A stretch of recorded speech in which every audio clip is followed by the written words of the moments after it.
What's wrong with a boy having bangs? There's a few concepts and a few issues with it.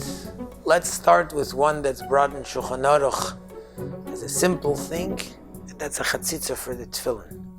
Because according to halacha, the tefillin has to be lying on your forehead, and the same thing with the kesher, which has to be lying on your head.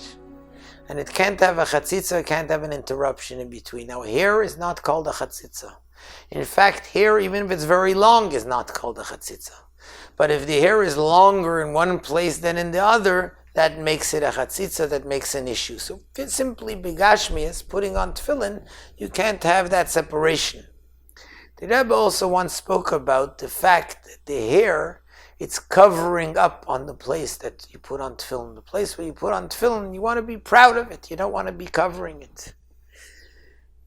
The concept is also brought in halacha till way back in Gemara, but obviously in different situations, depends on the times, but regarding that, we don't go in the chukos hagoyim.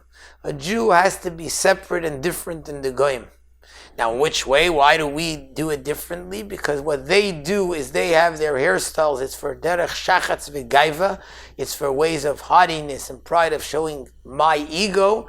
And a Jew, he's humble, he's modest, and therefore, this is the way of Jews, that we don't have these hairstyles.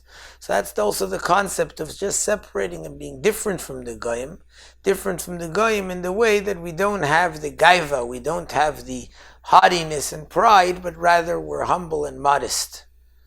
Those are the general ideas in halacha.